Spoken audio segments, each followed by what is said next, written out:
na Uganda migabo siba police no ba indigenous police officers bonna babajjako abalaba bajja mu police abalaba balemesa okuba nti balina bali frustrated ne bali ka services ne yingirwamu abasajja abanyarwanda emuloza nti bana Uganda basiba na Uganda ezo ntara hamwe ziri mu police ya Uganda kati ensonga lwaki baleta mu mumeka abelo kandi ko lubachoya abelo kandi ko kyamuleta mu police kulukulutinga abanyarwanda bonna bajiza mu police so the indigenous police officers abasinga mu Uganda babajjamu abasigadde bonna bajayi so jero tumira ko munda bacha serving aba police na police officers buli wona woli kulamusizako mwe bali kubera ku system bali kubera ku mpewo mwe bali kwagala nsiya awono bade mpite obuyitizi oli okentandike program yenyini nande sekati ndoza kantandike na kalowoozo balirize n'ekigulalogi video entufu eryoketandike kale nga sinagenda mu kalowoozo oba ekigulalogi njala motagingira abantu wano wammanga njala motagingire omwogezi w'amagye Felix Kulaija abere ku video njala motagingire omwogezi wa police abere ku video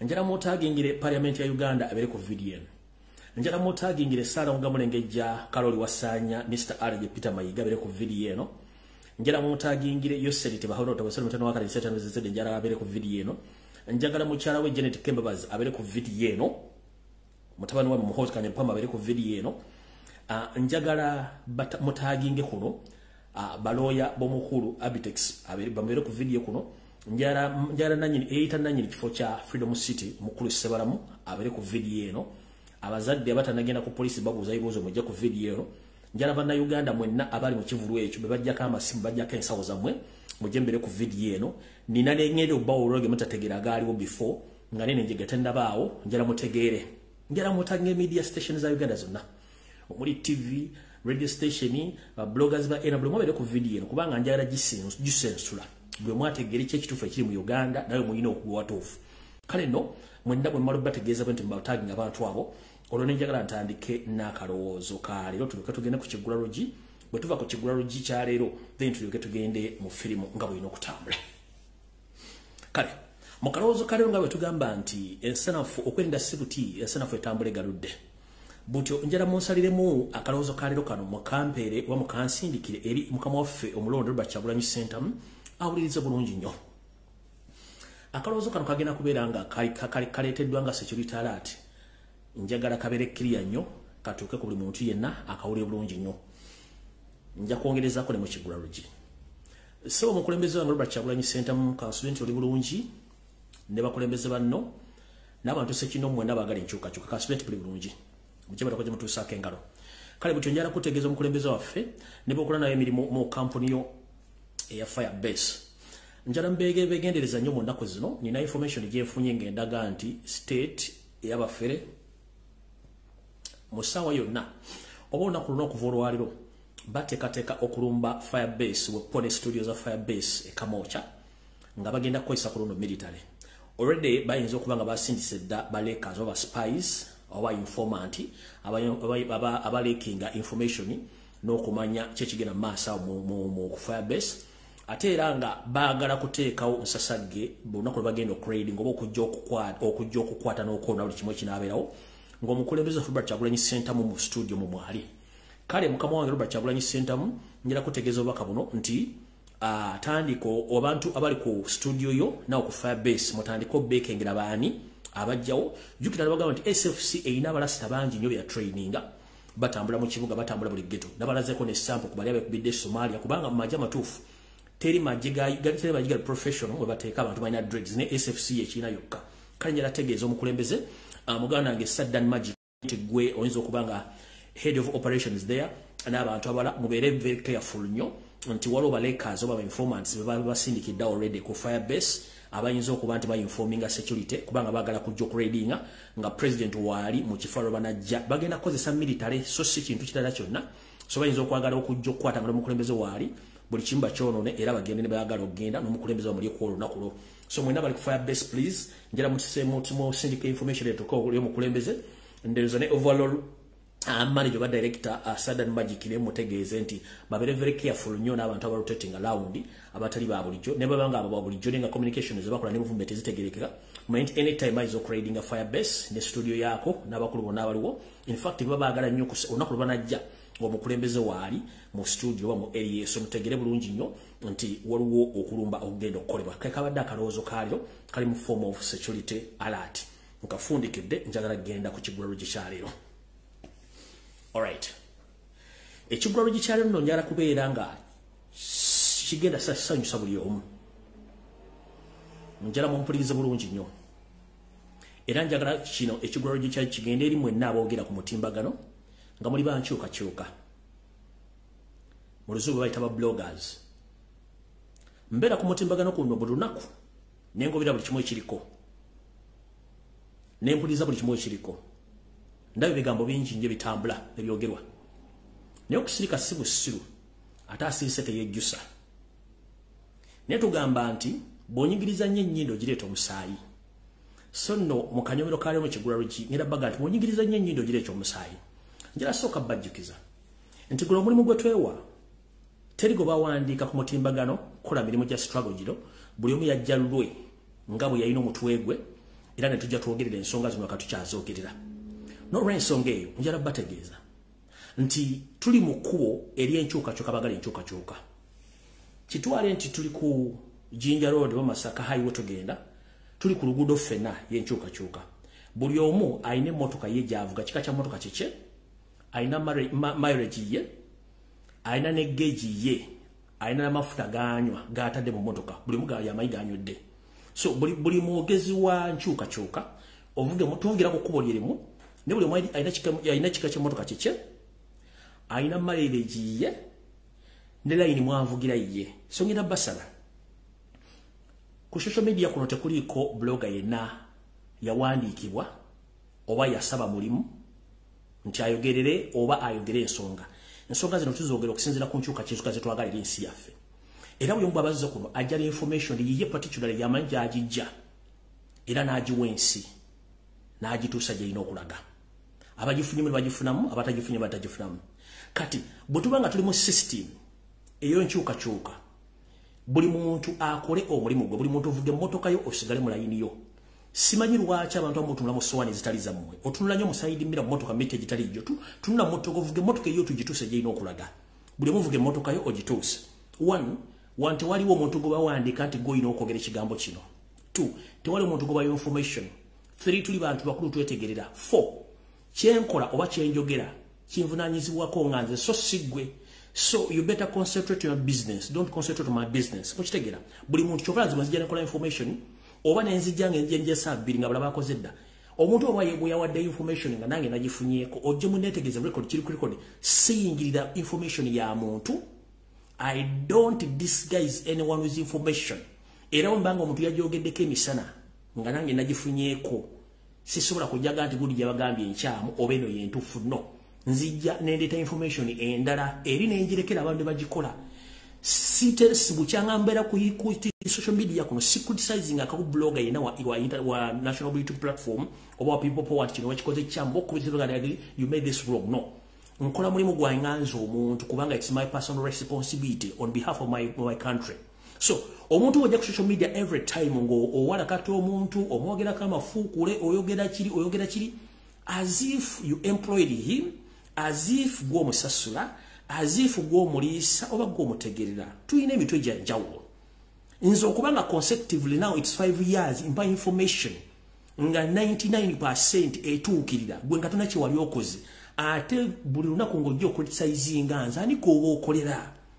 Buli muntu sigala mu layini yo ng'okola emirimu gyo. Bw'onyigiriza ennyo ennyindo gireeta omusaayi nze ndi mulungi mu kuanalyzinga issues n'okusoma embeera z'abantu. Abantu abo mulina ekizibu, mulina hatred, mulina ebbuba, mulina akajanja, mulina effujjo, muli bankwezenge. Omuntu akusingako olina mwebuuzaako nti okikola otya for all long obadde okikola otya. Than criticizing. Bwe zijja ne mpasa eky'olutalaati nga tuliimu n'enzuwa ne zituukirira. Kikulumako ki? Era okijja mbuzibu ki?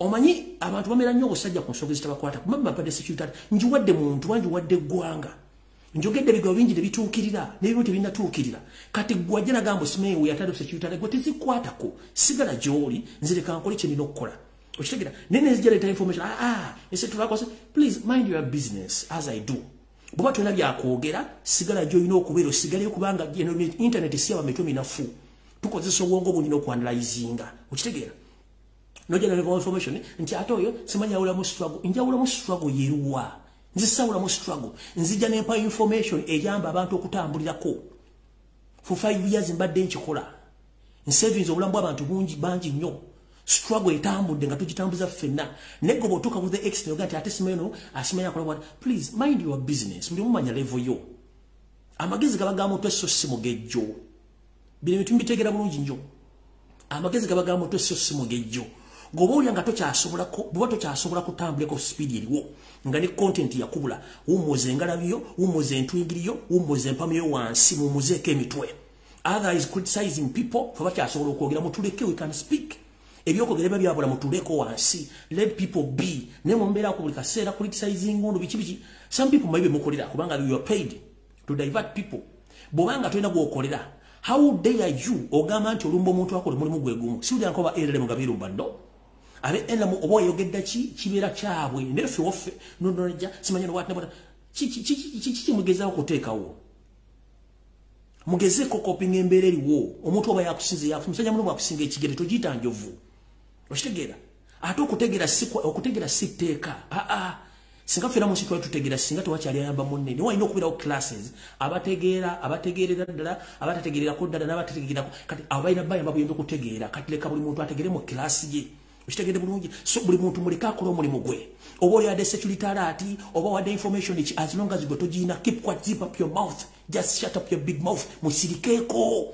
Musirikeko teri abogera ku mumogera ku bantu olwokuba temusobola kufuna information. That's the problem. Okitegera bwe tuba twogende ku nsonga muzirekeze beerewo okitegera niye abandi baddaawo ne boogera kino ate linnya Lumbuye lyabafuukira ekizibu simayire mbuli yabaki Lumbuye muleka akola emirimu gye nga ne mukola emirimu gyammwe okitegera bana bajja okungobera simanyi gye bava ate ng'ekikulu ekisinga ate nemwe mubeerako.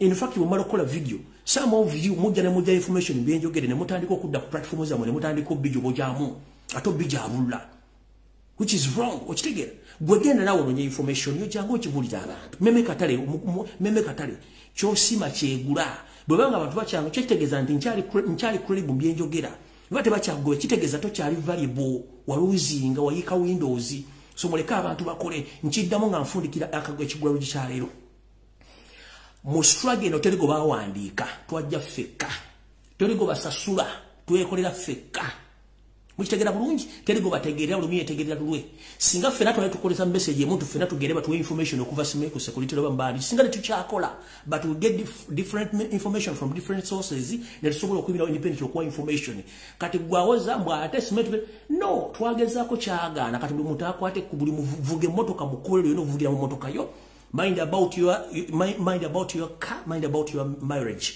Mufe ku bantu muleka abantu bakole emirimu gyabwe ebintu by'okwebuzabuza nga afukana batwabikowa buli muntu kola ky'olina okukola bw'olemererwa va mu layini abala bagende ne musobole bwe twali abakulembera nga basigala mu kirasi basigalangamu.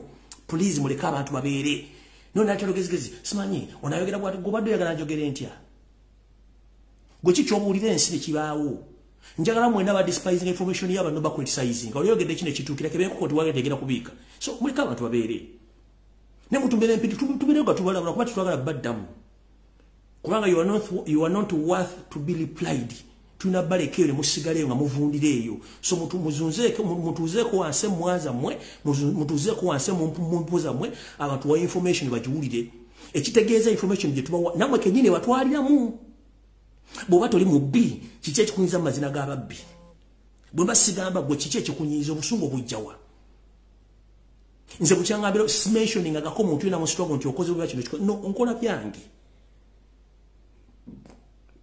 okitegera niyo najja nakulinnyirira ate okusirika buli kimu nkiraba not because sira nkiraba naye ngenda basaba ekigambo kimu buli omu vuga emmotoka yo etuuke gyenderaga kubanga tewali gwe bawandiika teri gwe basasula mpozi ngeri bakola nga babasasula naye banga tebalina gwe bawandiika tewaliwo regulations internet wali gye musasulira teriamu information let people be buli omu vuga emmotoka yo kikabadde kyekibadde ekigwalo gikyaliyo kati njala information etandike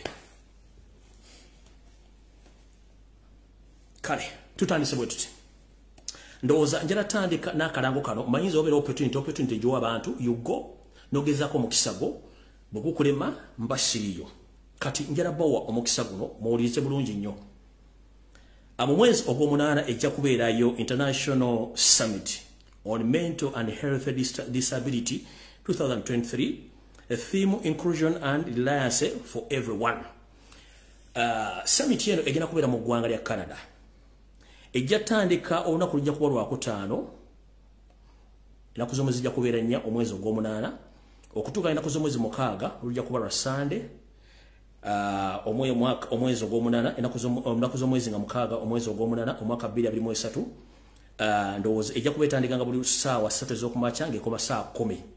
Omuntu yenna eyandiyagadde okweyunga mu summit eno, either ng'oli international participant, oli Canadian oba oli exhibitor stroke vendor, ojja tuukirira abantu bano oba ojja tuukirira omukyalo ono osobole okubanga ombuuza more details oba ebisingako ku summit eno. Bagambye bati, for more information please contact Madam Brenda Nakato at her email is brendanakato44@yahoo.com.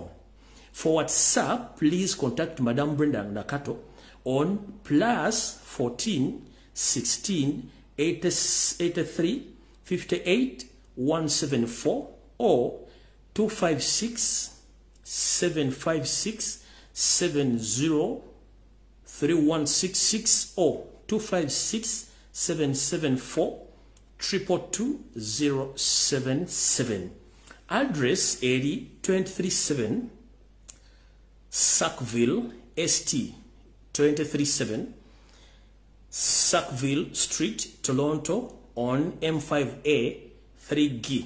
Kankadde mulungi akalanga mu kawulire kasoma kati mu Lungereza kagamba the International Summit on Mental Health and Disability 2023.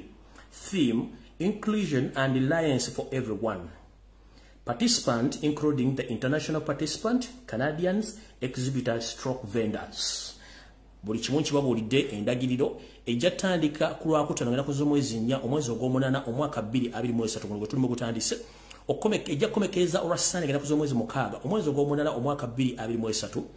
Ejja kubanga etandika ku ssaawa 3 ez'okumakya mpaka ssaawa 10 ejja kubeera mu ggwanga lya Canada.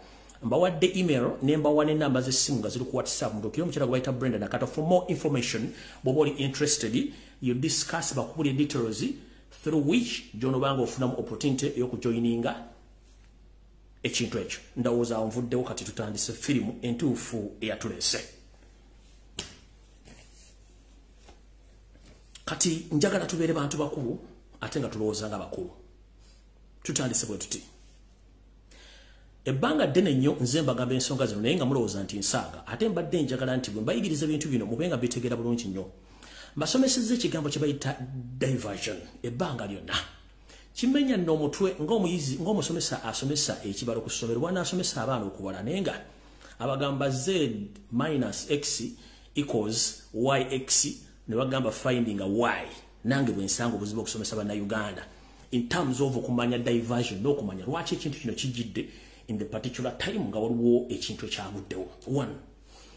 Tulina ekizibu n'enjega eyagudde mu ggwanga nga tukomekereza batufundikira omwaka gwa 2022 eyagudde ku Freedom City.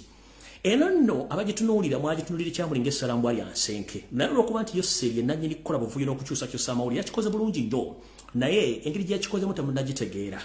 Ne information gyenzi nayo gyenjagala mutegeere mujja kutya kati njala bawa ekintu mukitegeere bulungi nnyo. Ekisookera ddala njagala nti abadde ku video zange for good consecutive 5 years sirina kyesoogedde mu political arena ekitatuuseewo kyemutanabako n'ebijja bituukawo. That's why I pity those who doubt my information and those who still criticizing me nga bagamba nti bankyukakyuka kubanga eva nemba siriiwo information gye nawa ejja ezuukukambula just a mere piece of time yeba different oba yebera difference ne bituukawo. Right now enjega ya Freedom City byaguddewo Museveni musajja mugezi nnyo ne bamafiya be abamulowoleza okukola diversion. Nabagambye nti babagambye bantu babadde 10 but nze information fresh mugenda kutya.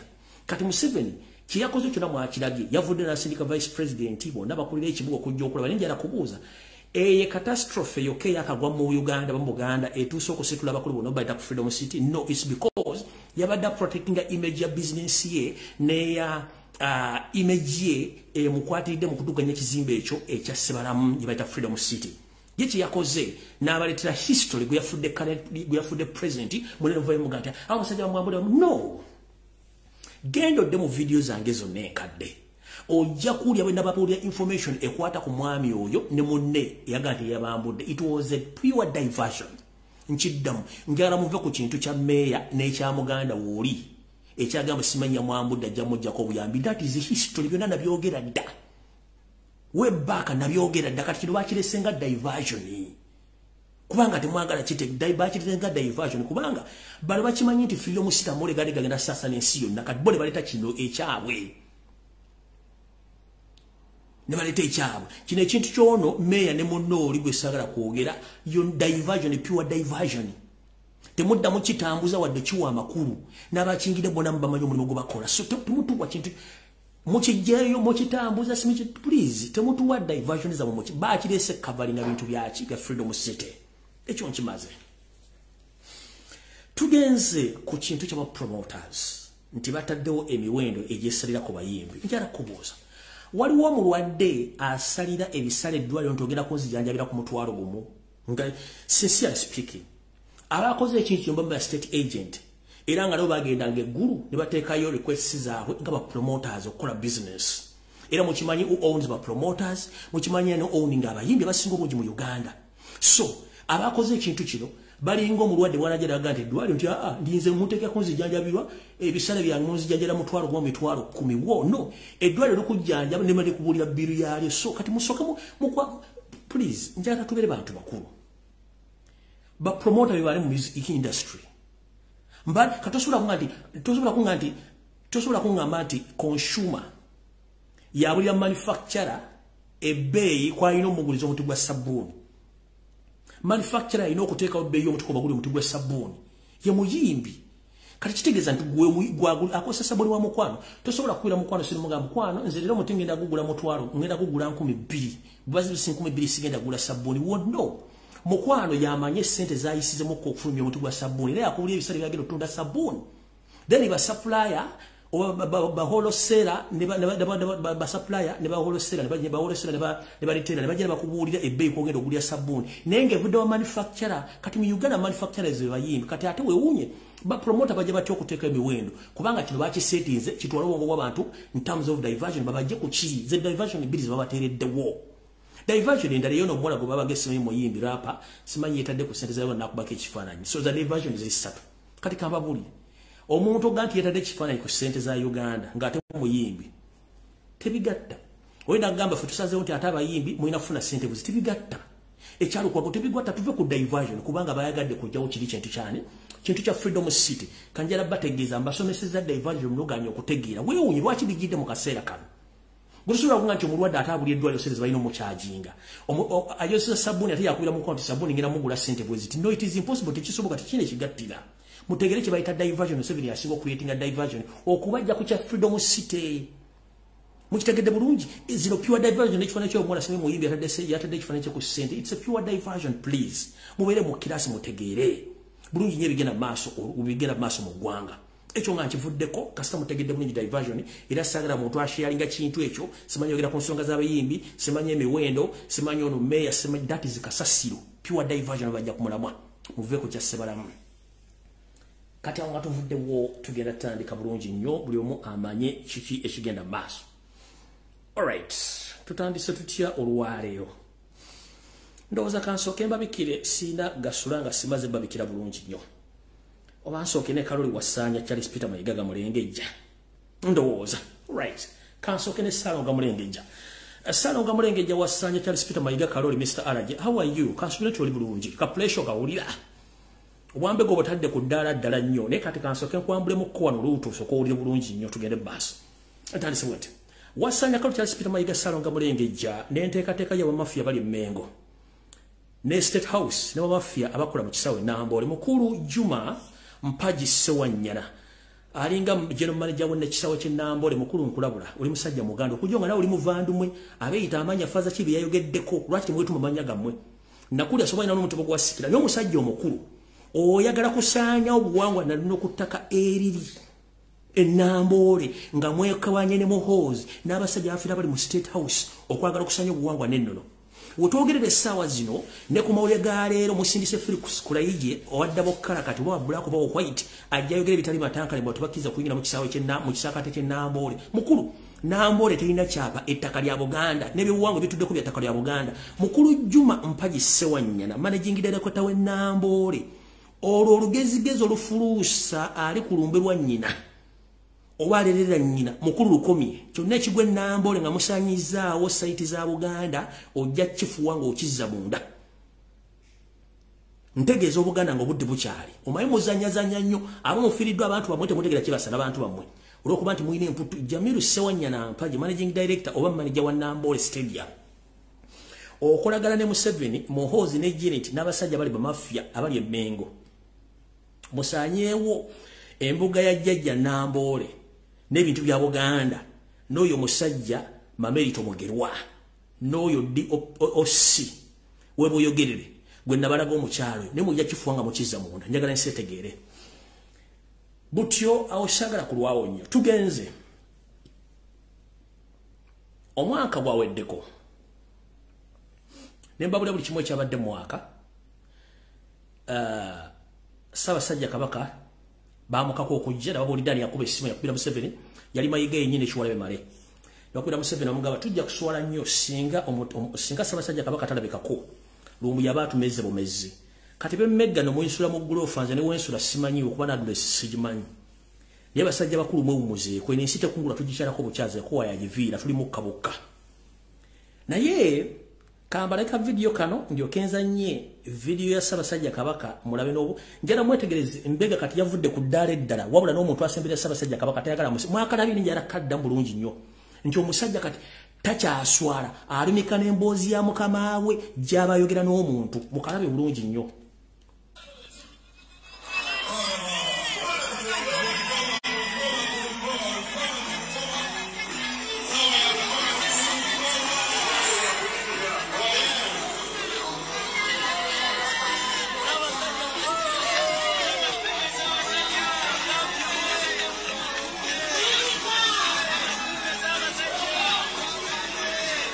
Najja n'ateekawo okutumula bw'alingiza alumika emboozi ya mukama we.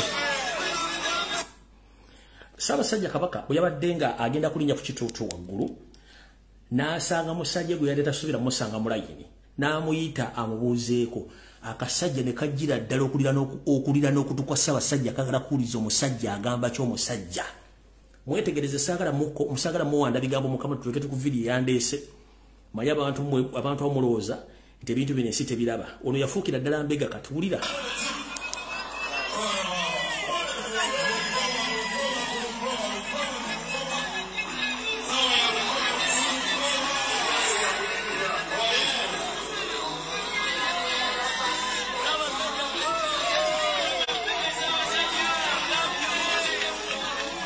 Namugamba jangu nakunoonye edda jangu nekajja nekasembera kaafo nekasembera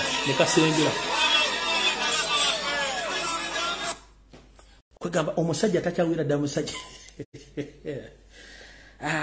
awo tuvuddewo kale butyo Ssaabasajja Kabaka bwe yamaze okusindiikirizibwa okujja ku mukolo okutaasa Mayiga n'ekyole male ne basajja banne abasajja bano njala soka bazzaayo okuva lwe batandika okuwamba n'okutta abantu Mengo ngejjudde mu bamafia tewali muntu yali akola statement yonna ebuuza baani abawamba abaana Baganda n'okutta bannayuganda mu Buganda. Ssaabasajja Kabaka bwe bamala okukwata Kyagulanyi n'okubba abantu amasasi mu Kampala Ssaabasajja Kabaka yavaayo n'akola statement yamuviirako obulwa. Njagala mwenda ba criticizers Mayiga baasasula njagala mudeteyo video emu Mayiga ngaako obanga adda mu bubaka mukama bwe yali ataddeko bwe yayogerako olunaku either Mayiga omukungu yenna w'Emmengo kabere MP wa Buganda eyavaayo n'akola statement ng'ajuliza obuki ajuliza obubaka bwa Ssaabasajja Kabaka kabeera gwe muyita luupu kabeera ani okujjako omusajja ali oguluta maguzi Semakula waliwo engenda okusinzira ngende mu maaso ne video ya leero njala kuzanya video mwena mugimanyi naye n'obubaka bwe yaziyogedde ng'enkomerero mwaka ekola ki eyogera eggwa mugenda tegeera buno obubaka bw'Omutanda bwe yayogera nga bamaze okukwata Kyagulanyi bassa abantu naye Mayiga tayogerako kigambo n'eki naye olwaleero yavuddeyo n'agamba nga defendinga Mukamonga agamba nti atwala kusasira ku eri abantu abafidde mu freedom city kubanga state yamusindisa akole statement eyo bakakanya abantu eki omutima William Bunovali bakabwa Ssaabasajja Kabaka ngina buza nyoka tune Muliro Mayiga diro yali azze mu bigere bya Mukama we na wa statement ekondeminga okuwamba n'okutta abana ba Buganda ne banna Uganda iyo kukitta bantu ekyaliwo mu Novemba nga 18 ne 19 Uganda beetaaga okumanya abatta abantu baabwe na Uganda ddala bangi abafiirwa abantu baabwe era bangi bakyali mu maziga. Tell me about that. Who's accountable for that? Yali statement ya Ssaabasajja Kabaka gye yayisa yatandika omuleetera obuzibu n'obwavaako gwenjagala Mayiga gwakeera okuwa omutwalo kakadde mitwalo 10 ku social media nayogera ebigere bitakwatagana olina omwana oli muzadde njala ombulira okuva Ssaabasajja lwakola statement eyo Mayiga yali avuddeyo ddi okola statement yonna ekondeminga ekiwamba abantu n'okutta abantu mu Buganda olw'okuba nti baakwata Ssaabasajja Kabaka bamwamba bwe yatuuse okuwa nti Ssaabasajja Kabaka amutumye obubaka yayogedde ebigambo ebyo Ssaabasajja Kabaka abagambye mwekume ekirwadde kya siriimu mulime nnyo n'emmwanyi Mayiga tukimanye emmwanyizizo ne Mukama oyo sete bahabalo tabasira mutano wa Karekezi ekya siriimu siriimu agenda mu Uganda agenda myaka 5 waali si kipya ekirwadde ekiruma baba Uganda bwavu kuwambibwa na kuttibwa nebyo obufuzi bitatebenkedde n'abanyalonda abayingidde eggwanga lyafe okubula odisensi dimalawo gwe eva buli Ssaabasajja Kabaka lwabatayogedde ng'ofuna omukisa okuyisa emboozi ya Mukama wo mmwanyi ne siriimu sebo twagala kubuuza kuva ddi nga Ssaabasajja Kabaka agenda nti babuulirize ku kitta bantu gwe koze statement novaayo wazire emboozi ogenda okola nti embeere mu Uganda ya siriimu ogenza okola n'embeere mu Uganda balya mmwanyi abali mu kkomera balya mmwanyi abattibo balya mmwanyi oba siriimu kyafu siriimu mu Uganda si mawulire ne mu Africa n'okutola ensi yonna okujja nga abantu mwe temugoberera nsonga zino omusajja ono bw'avudde olwaleero n'agamba nti asaasira abantu abafidde abana ku Freedom City akikoze okukavalinga abantu kye bandirabye nti tewali wadde omuntu omulala akyogeddeko ye n'avaayo n'akyogera ku lwa Mukama oyo seeri naye nga Mukama kye yayogera takyogerangako agenda mu maaso nga nti siriimu na mmwanyi Abaganda siriimu bulwadde bwaffe bwabwe anfuna obe mmwanyi Abaganda waliwo ekintu ekitagatta mu bulamu bwemme obuli emmengo naye tujja kitegeera gye bujja katono kati nawe sigenda kulwawo njala genda ku information entuufu eyandeese katutandise bwe tuti njoke ngende mwenda nabage mutage abantu abali ku Freedom City mwenda njala mutegeere mwenda baza bagobera video zange nabagamba nti sente ezafulumizibwa ezaprinting bwe ziri mbumbi n'obuwumbi ezigenda okusaturatinga nga mulimu akebiri n'akemitwalo 5 sente zayingira dda mu system ne mu banka mweziri kati njala bana Uganda mumpulirize bulungi nnyo bw'oba okimanyi nti olina sente mu banka bw'oba okimanyi nti oli musuubuzi wulira information eno njala obbabikira gwe muna Uganda yenna alina ensimbi mu Uganda oyinza okuba nga ku nsimbi z'olina mu banka oba z'olina enkalu ku bitundu 10 ebitundu 6 sente zonna z'olina nfu kiddamu gwe muna Uganda omusuubuzi nawe alina sente akola business oyinza okuba nga sente z'olina ebitundu 6 ku buli 10 zonna nfu kye tuyita fake money nfunye okwemulugunya okuva mu sources ez'enjawulo ng'abasuubuzi batwala sente okuva mu banka zitwala mu forex bureau okukyengisa ne bagamba nti sente ze muleese tezisobola kukyengisibbwa mu international currency wano mu Uganda tusobola zikozesa zitambuza naye nga okugula sente engwira tekisoboka ensonga evudde ku ki ensonga evudde ku nti tetulina muteesiteesi ateekerateekera ggwanga mu byanfuna byayo n'ebyennyingiza n'ensaasaanya mu kittavu ky'eggwanga ekikulu kye tuyita Central Reserve Bank of Uganda abasajja bano bakwata sente zonna ze baprintingire namunkekera ne baziteeka mu saturation mweziri omu ku drone zange yaŋŋambye yagenze na withdrawing $1 million okuva mu Centenary Bank ne bazimuwa mu hard cash n'azitwala bukolokolo ozivungisa ku forex bureau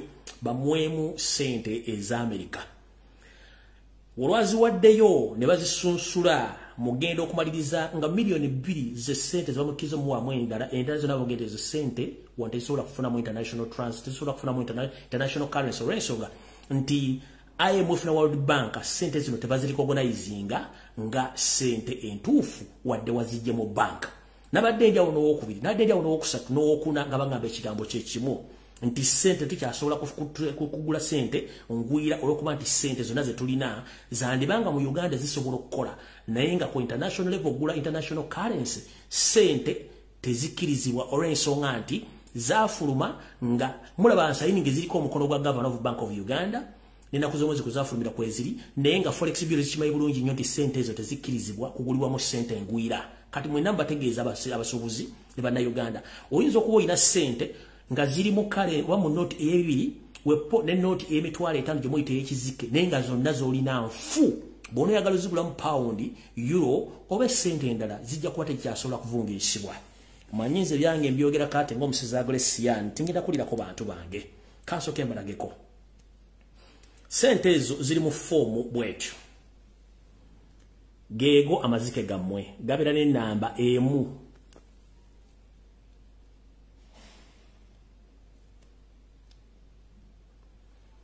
era geego amazike gammwe nabiri ebinyanyanya bana bine namba yemu kati njagala mwetegereze bulungi nnyo tugenze wano wali okulina okukomba essowaani njagala nsooke nkuzuumingire ekintu kino kitegere bulungi nnyo ebizike biri bisatu gy'emitwalo 15 egya Uganda zirina ennamba zezimu zirina ennamba zezimu serial numbers zezimu egyo mitwalo giri 15 ebizike bisatu birina ennamba zezimu birina serial numbers zezimu kati ze sente ziri mu circulation tosobola genda mu flex bureau n'ofuna kye tuyita foreign currency ng'okozesa sente ezo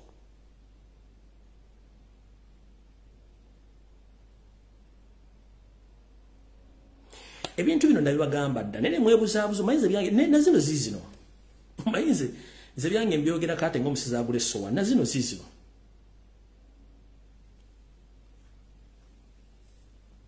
nayo giri mitwalo 15 zirina same serial number mu banka bazikuwa bulungi nnyo bw'ogenda ozivungisa tezisoboka bakugamba zino sente nfu kino kigenda ku mitwalo 2 n'emitwalo 5 egy'ebizike so kati mwenna mwetegere bulungi buli alina sente Uganda ate ebitundu kaka buli 10 sente zolina zonna nfu naye nga nabawoninga dda ebintu bino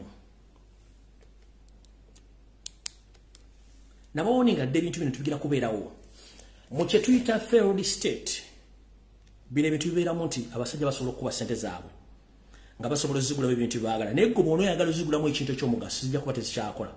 By the way, Yose bw'anaaba akyafunye obulamu obubeera mu nsi mu mwaka guno mugenda kuwulira ebiwoobe ng'amaze okulonda gavana nga tetulina sente gavana bigire tetulina sente mu circulation oba mu treasury n'ekirala sente ziri mu circulation zonna bayinza okukolawo buli kye tuyita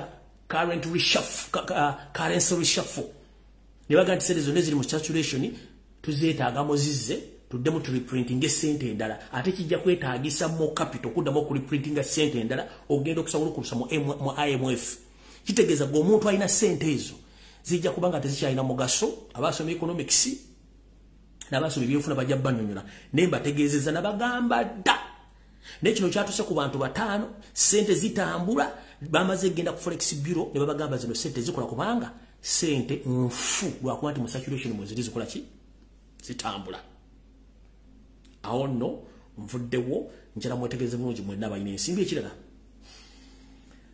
abalina ensimbi mu banka ez'enjawulo nabagamba bagenda bassaako obukwakkulizo bw'okugyayo ensimbi ne mbagamba mukendeeze ensimbi zammwe ne mulimu okutegeera bulungi nnyo obadde okimanyi nti ogenda mu Sentinel mu Absa ogenda mu Post Bank ogenda mu DT nti kizibu nnyo kuwithdrawinga milioni 10 atego oba mulondi gwe nti kizibu nnyo banka ezimu zigenda zigamba nti tetunafuna sente hold on kwatiramu come later tumala ofuna sente okuva mu basuubuzi kubanga tebakyazijja mu Central Reserve system kati etambula bwete banka zonna zirirainga ku bantu abadepositinga nchiddamu banka zonna mu Uganda zirirainga ku bantu badepositors yenza akutte emitwalo gye 10 n'engitwala ngiterekeyo naye tezikyasobola kweyimiriza okubanga gye zirina okujja ssente mu Central Reserve teri wadde ne coin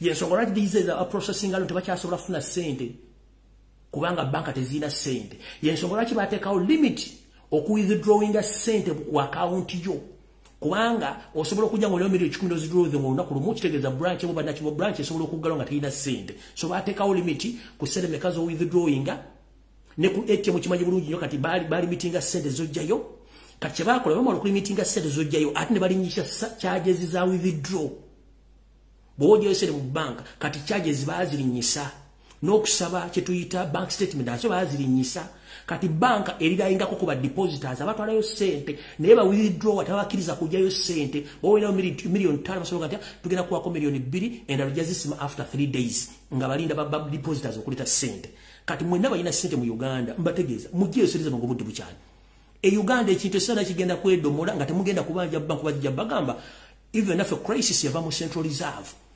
Reserve ye regulating zino financial commercial banks zonna kati ubange ekyennyanja kivunze kuva mu muntu gwalina ssente ku account mu banka zino commercial bank otegeera onaku kinga nyingi nnyo kitegeeza mugenda kukola loss nga tewali agenda basasula kubanga Central Reserve yennyini terina ssente kati kamba budde ndekirala sente zonna ezikuŋŋaanywa ku border cost zonna eza Uganda Revenue Authority kweri sente zonna zigenda ku Okero House nakibagamba dda Okero House kati National Treasury sente bwe ziveeyo ne ziryoka zisaasaana mu byobufuzi bya Museveni byazanya so si ku interest z'abantu ba bulijjo zigenda kukola service no that's why nti olaba prime minister ng'omuntu asobola okuyita abasomesa abo mu kitundu kye kyonna n'ababulira enjiri baleme kwekalakaasa balindire babeera bagumiikiriza ku misala na biki ebyetaagisa kubanga kye bamutumye okukola to cool down the situation the pressure kuba kimwe ttaamu egenda tandika jjukira babagoba mu December ne ttaamu tebagimalawo nga tebabasasudde misala this is to remind you government yayimiriza amasomero nga ne ttaamu tennaggwako mu December yoza temagenda kukoma oba ne government egenda kola ki egenda funa sere zaabula kati basindise Nabbanja agenda buli district ng'akunganya abasomesa bonna babawa emmere babawa transport nawa ne soda babayimbira n'ennyimba za revolution okuba nti baba bakulinga down kubanga amasomero gagenda kukubaga bawumuza amasomero nga ne ttaamu tennaggwako due to unpaid fees due unpaid salaries kati bagenda kugula amasomero temaki bagenda kukola bazadde kyobula basindise Nabbanja agende buli kitundu kya Uganda akunganya abasomesa bonna n'abayita n'abagabula n'abaga mukwate mpolampola ssente zigenda kujja egwe mulimu gwamuwadde kati mukwate mpolampola ssente zigenda kujja kubanga tebalina ssente teziriiwo mbabulidde ssente zonna zikuŋŋanjwa ku border post za Uganda Revenue Authority zigenda ku Okero House ne zizanya politics wa Museveni tezikyagenda mu saturation ya ggwanga nti zikola mirimu gya ggwanga ministry ezimu tezikyakola abakozi babawummuza dda ne non-government organization ezali international nazo zaawummula dda tekyali ssente bazanya kimu kuteeka bya bufuki obula poliisi ekuba abantu naye nga amagye ge gabakuba poliisi nafuna musaala amagye tegenda funa musaala kyovula bane Somalia bebyasi mulina mu UPDF muga mujja gawulira n'ekinaafubutuka omugenda naye bo kye balina mu bwongo bwa kugula byakulwanyisa na tear gas cow mentality temusobola kufuga ggwanga mu ngeri eyo kati ndoze kyesede nga kivuddeko buli kimu kibagambye buli gwe kituukako kijja kutuukawo ng'otegedde mbagende mwenda balina ensimbi nga ziri mu nooti ya 15 emitwalo 5 n'emitwalo 2 ebinyanyanyanya zonna ebisinga obungi nfu bw'oba ng'ogenda mu banka okuwithdrawinga ssente before nga tonnafuluma ku kawunta sooka weetegereze ssente zibakuwa kasita zibako ssemu serial number zibadde zobagambe no zino ssente si zena depositinga njagala ssente endala naawe atunda ettaka sooka weetegereze ssente z'otundamu ettaka atunda emmotoka atunda boda atunda mu katale atunda ekintu kyo kyonna nga kiri valuable please first verify the money they are paying you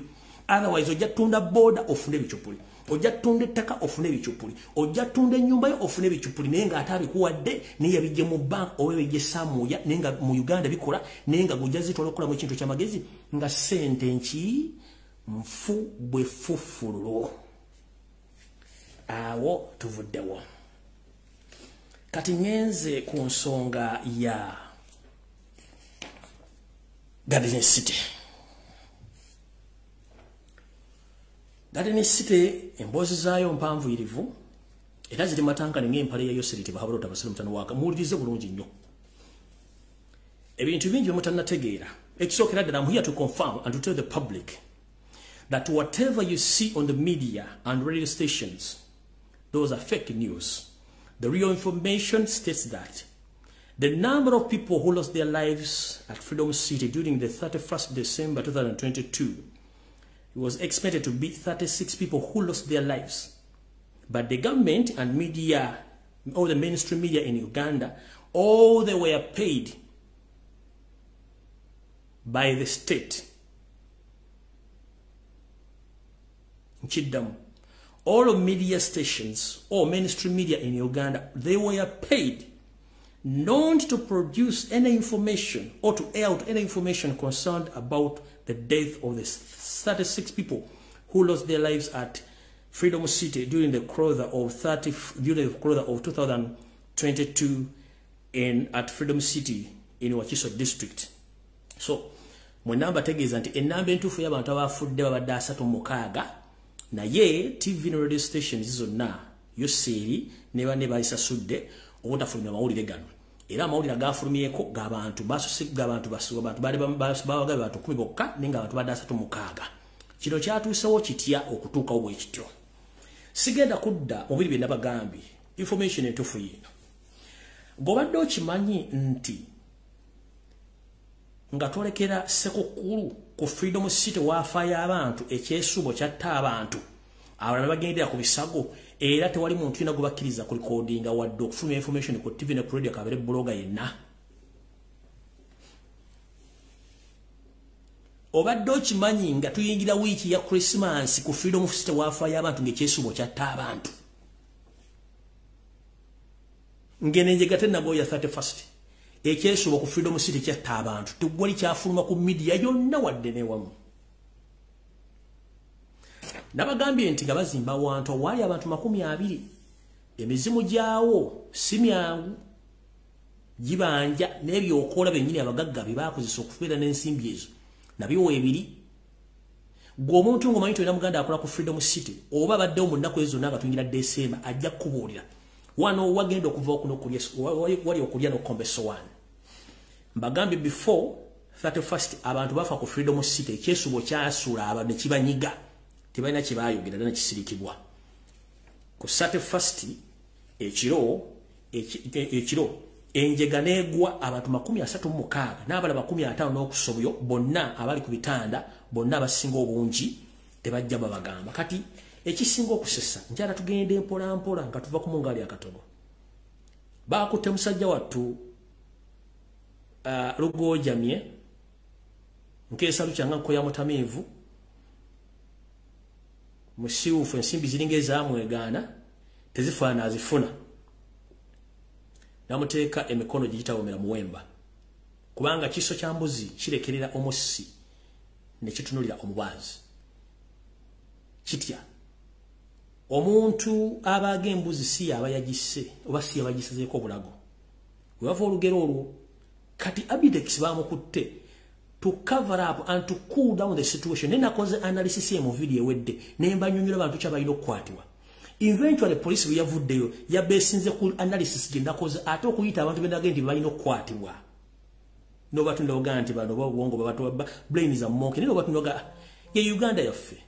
Owulira na ye ekintu kiribwe ekiti mu kiwulye bulungi nnyo abantu 36 be bafudde naye bafudde batya.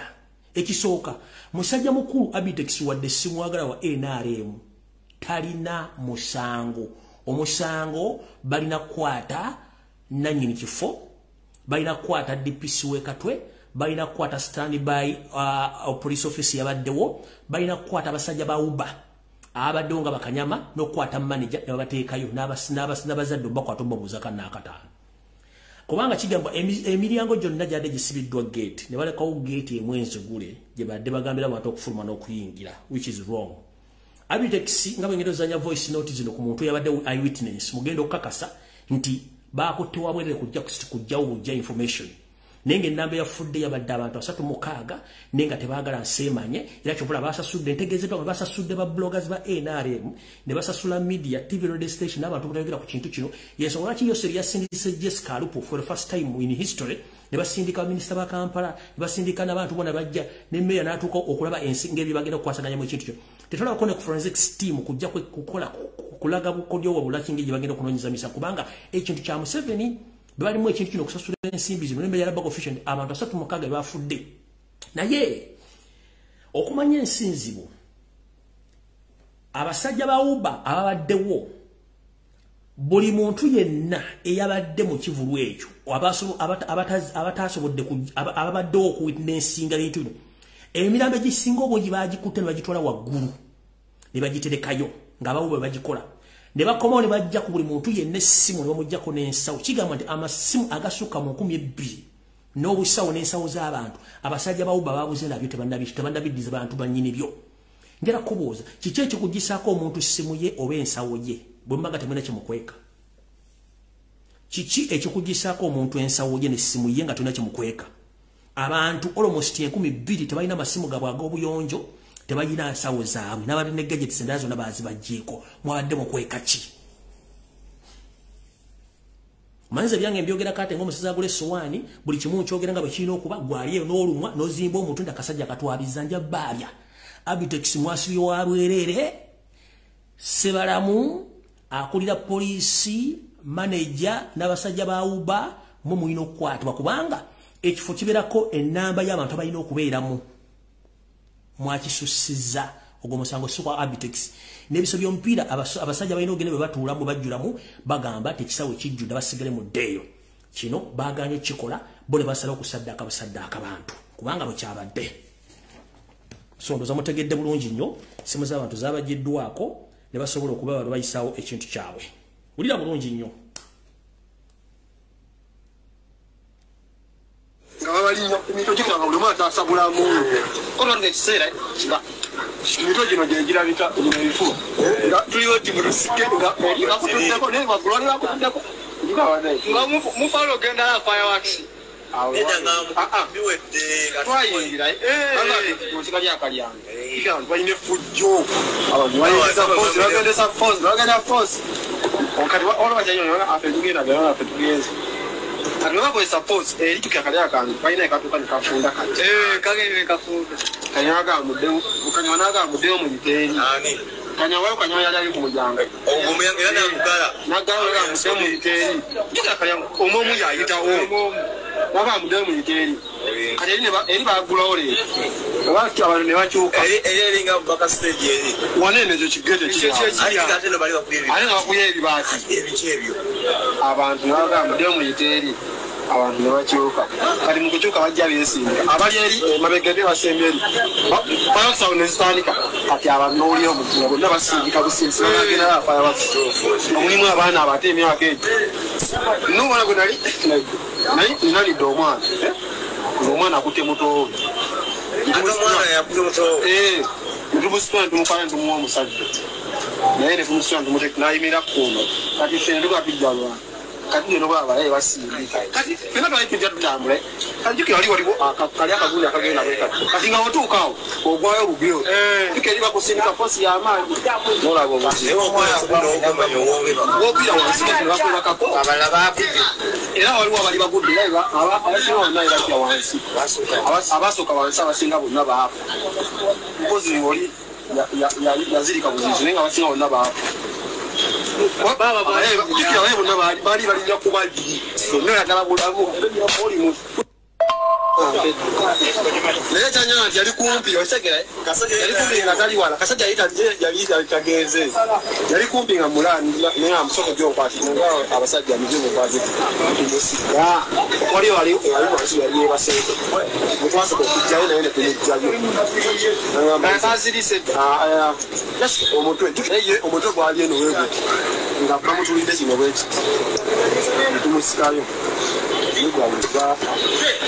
bakanyama batandika okutwala amasimu g'abantu bino obusawo bunene webuti ono wabakazi abaye bajja n'ebikutira nga bateeka mutezi tukira buli omu yali awunze nga abadde agenda kufa buli omu tabiginako ebyessimu bakwate omuzimu obusana nateka mu kibiina masimu ne bateka mu kibiina ne bagenda ate bogera bajja era banena nti simu yawe bafuna abamu sima zonna zaali nga bakimanyi tulina ekitinza fulumira ne communication nini yali poor utoyinza tugamba sawa ngebule dakiika 5 fireworks zigenda 5 tugamba mufulumu mugenda fireworks wayina gamba era bonna bayogera ku wayina kugamba nti sawa 5 kitundu sawa ezo dakiika 3 tugenda tumala okufuluma sawa 5 dakiika 2 mufulume genda fireworks nemwe okuba mwagala essente ate nofaayo tufuluma balwera abantu beera baagala kuyinga nebamanyi kiri munda alituketuyeera eri baagala kuyingira tubagala temuyoya bali bakyalawo ne babijjako kayina omusajja oyo ani abitex yali alina wabweru eno ku miryango abantu bagenda omugala abantu bafa n'agenda alabe ng'abantu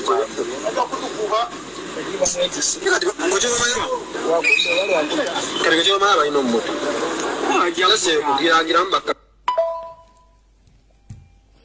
ndowooza mukitegedde bulungi nnyo amu ku baaliyo ba high witness botasobola ku TV kusobola kufuna ku TV abo bajjako amasimu gaabwe tewali kye basobola kwogera ku nsonga ezaaliwo ko Museveni kanteekawo diversion y'abayimbi simanyi n'emiwendo gyabwe nteekewo ne Lukwago ne Kyaliwe abantu bangi baafa ekisinga okwewuunyisa nti ekifo ekyo tewaliwo fire brigade tewaliwo ambulance abantu abasinga obungi bw'abanga Buganda we yagenda ku 31st na government yali ku Freedom City nga tomulabangako gye gimu ku mirambo giri egitalabikako egiri 26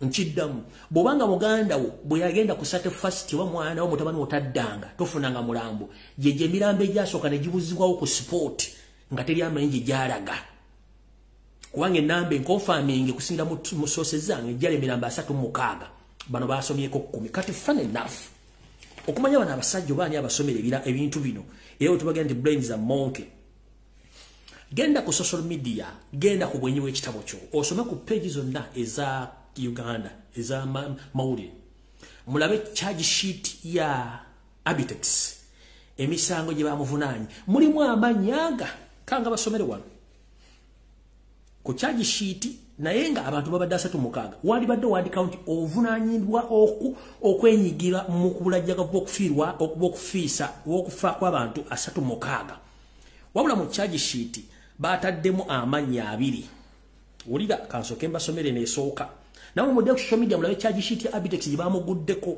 mu kooti basomo bati Abe Musinguzi alias Abitex and other at large. Who are other at large? Populator w'ekintu ekyo ye Museveni ne munne oyo sani oyo nanyini figo muga nanyini Freedom City DPC wekato wali abazadde we bali baba wonsa we bali kati at large where temanyi se bala muwasula libagamba nti Abitex Musinguzi alias bagamba nti Abe Musinguzi alias Abitex and other at large on 31st December 2022 and on 1st January 2023 at Freedom City Mall, NAMAYANJA in Wakiso District, in a manner so rash or negligent, so as to endanger human lives, caused death of Kibuka Daniel at the gate, which cannot make over 200 people to move out easily or safely. Oyo Kibuka ani Daniel. Olupapula naluberako omuntu omulala mugenda kulaba unprofessional eri bantu baffe ne makooti endala egamba bweti particulars of offenses Abe Musinguzi alias Abitex and other at large on 31st the same statement January 1st 2023 at Freedom City Mall, NAMAYANJA in Wakiso District in the manner of rash or negligent, so that to the danger of human life caused death of Nakatumba Margaret bebantu aba naye statement fe gye tulina eri official bali abantu 36 ono bataddeko n'amannya g'abantu babiri be yaviriddeko okufa. Nenga eno statement wanti waliyo n'abantu abakyanoonyezebwa nga nanyini kifo ekyo DPC wekatwe abasirikale abalu n'abawuba ne manager n'abantu abali mu kivulu ekyo bakyabanoonya tebannabalaba. Kati n'oŋŋamba Abitex charge sheet yabadde ino muteekebwako nti okufirwa abantu kale nga mwagambye nti bali 10 kuno kuliko abantu babiri abantu abalaba alazerude batali ku charge sheet yeno. That is unprofessional. Ebintu mukola tembitegeera kitegeza Abitex n'essimu sibe bino mwatadde okuteza kigumaza. In fact Abitex alina okuba talina musango era freedom state nakubeera nsibe mu nsengo uyufu freedom state nakubeera nsibe nga nanyini bamusibye dda.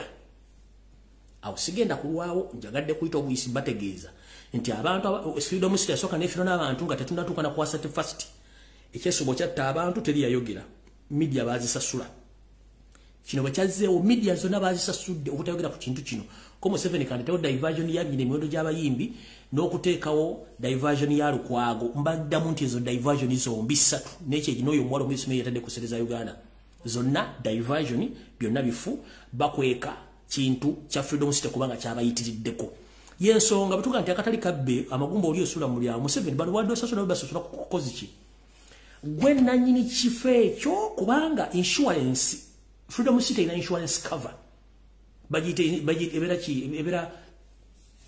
ebera mu safety y'abantu kubanga kiri kifo kisanyukirwamu. Lwaki wakutte sente mangu n'oziwaayo gwe nanyini freedom yes tukimali gwe nanyini freedom city ne mu mateeka nanyini ekifo kye kirina okuliyirira abantu nga freedom city nanyini kyo ne mali gye badde balina okuliyirira abantu sente neggwe tonamanya oli yafudde bafudde abantu bameka govudde ne baminister muwadde million tanazihu muleke bituli ne muleta suspicious okunoonyereza mu mutima gy'abantu ono nga afudde mangu okuwa sente kikyasasulira engeri gye mutta abane musasula amabugo nenga gosasula Uganda kati awo nganvuddewo banda ngobadde okimanyi nti mu Uganda tetulina mu Uganda ambulance ku buli 10 eziriwo ambulance entuufu ziriwo ambulance 10 ambulance 9 zonna sa ambulance zonna transporter nchiddamu eggwanga lyonna Uganda ku ambulance 10 ezirimu tulinako ambulance entuufu kyebituta ambulance ziri 10 ekyenda transporter motoka ntambuzi za bintu babantu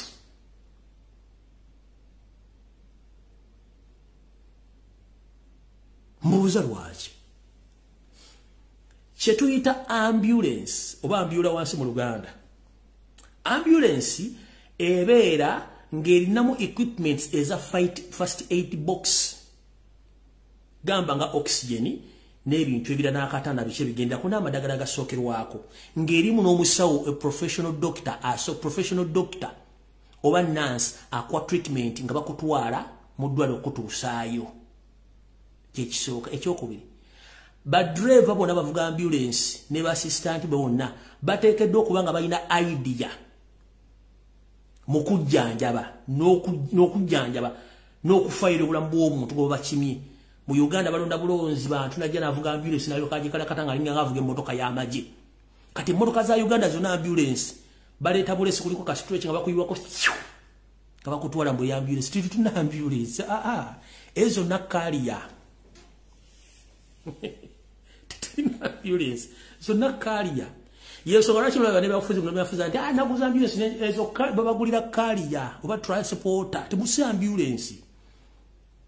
Reason being kabere MP wanupo wa yenda ali mwaguza ambulance tasula kusasula musawo tasula kusasula bali ba medics ababera bavuga noli assistant oto basobola ne equipments eziri mu tabasobola zigula zite bagula baguzi motoka bebatera ngo baguza ambulance no ezo sa ambulance ezo carriers yobakago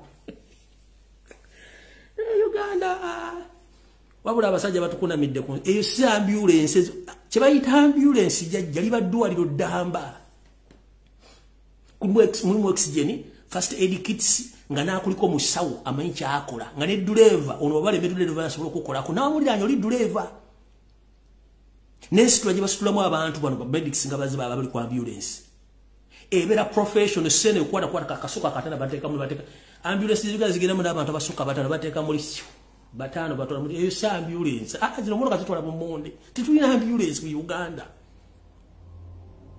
era n'abantu bonna bona sibe MP banabagula tibagula ambulance bwanika okukigamba ambulance bambula wansi baleka kabigambo simeyo na lebo gundi kasasiro zo sa ambulance teri emo piaso gula proper ambulance talijo kubanga tebasobola kusasula basawo tebasobola kusasula professional drivers tebaliyo tetulina ambulance tebakulimba ezo na transporters chobola bazitwala okuziika simanyo na gude kwa kusema mtu wala tewali ambulance zonna nfu teriyo mpya sobola kugula club mu ambulance mu ambulance original sele zegula eri equipped buli kimu teri mpya sobola jigula ola government yetasobola zigula gendo simbe na gendo simbe emulago wali obeka obe kiruddu bosango ambulance isuka mu mutano jonku bempi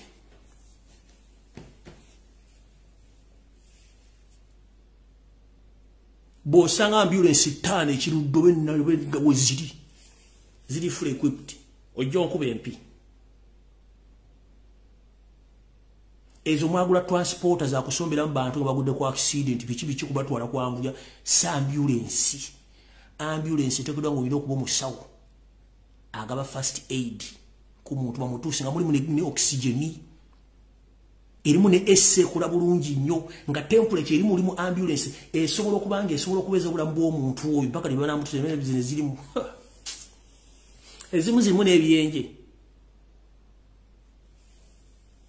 mwino okubera mu ekitana ngo omulwadde ali comfort ne babaletera ka situation buno mu kiseera ky'omupiira nga babaletera ka sinasula ko mundu mu ambulance yawa ezo nasima bonna bagula zino zi transport zina kutwala abantu tetulina ambulance mu Uganda buziba ziri kuchumwa ambulance na 10 ekyenda kyonna si ambulance ne buli omo ona ne bongo bya muza ambulance kasasiro si ambulance zibagula transport ba carriers achiwaka nyagendo jikepere komanye be ambulance bwegula ngeri full equipped ojombulire awo mvuddewo ngenze ku nsonga endala wamma sagala barisa kati tugenze wano mu reality show mwenna nzize njogera program z'abanyarwanda occupying Uganda in every area in the way possible okutujulunga tufuko lusuluju bo batwale ensi nga muloza byakuseka nzize mbyogera bagala mbuye tayagala banje no nze sina bwe sagala byomwagala naye eni wiki mana wamu eni uchiwe kati musoka mulira akalanka noko kakanira ndio kemba twale full circuit ku information yetuna amali buli omunga ategedde kyekitufe kiri mbine bintu nzanga sina soma kalanka kansokenza nyeka video kana kabazanyidde jo mukawulye bulungi nnyo tulyoka tugende mu maaso kumwakalabe bulungi nnyo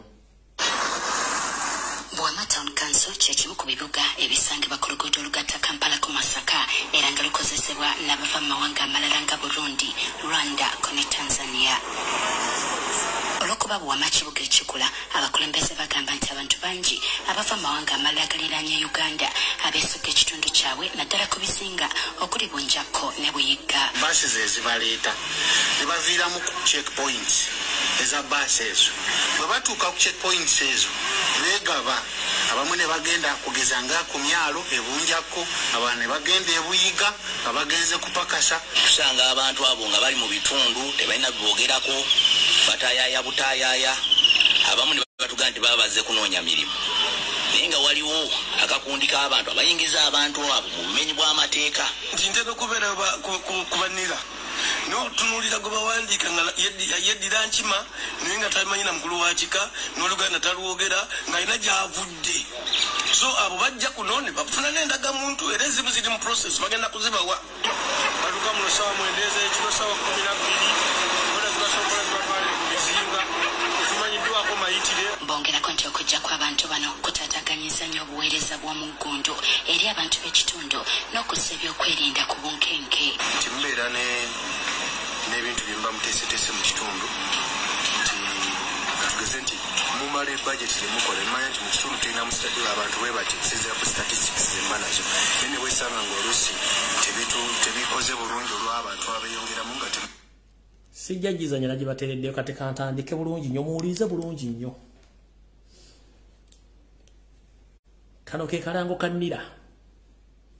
Nira egamba bwete. The mass enrollment and renewal exercise of the national IDs. The National Identification and Registration Authority, NIRA, will register all Ugandan citizens starting June 2023 up to August 2024. The exercise is directed at renew all cards issued between 2014 to 2015. Negenda maso ne kugamba registering the estimated 17.4 million Ugandans who are not registered. Are you kidding me? 17.4 million Ugandans, they are not registered. Amalina okunyawo ku mazzi. Naye jjukira bano buli lunaku bayingiza abantu abasukka 10,000 mu bbaasi kuyita ku borders z'enjawulo. Kati njala kuba NIRA omukulu agikulembera mukyala Munyarwanda n'abagikulamu bonna Abanyarwanda bawandika Abanyarwanda bannaabwe. Kati yata kuŋŋamba since 2014 up to 2015 nga kale mugenda kuwandika starting June 3rd mugenda tandika kuwandika mu June mpaka next year 2024 mu August. Mwagala tugamba nti almost a half population of Uganda, they are not registered as Ugandans that have a national identification card. Really? Mbuza bubuza. Mwagala tugamba half of the population of the indigenous Ugandans, they are not registered. They don't have any numbers. Mbuza bubuza. Mwagala tugamba the half of the population of Uganda tebalina nini numbers, tebali registered. Kubanga 17 Uganda na million zilimu million nga 45 kata 45 bojjako alinda kuwa nomalo okulaba. Linda kuwa nomalo okulaba katono nnyo wano omanye ebintu byaffe byakubala bulungi wano ku internet tubibalaba abantu babitegeere bulungi nnyo.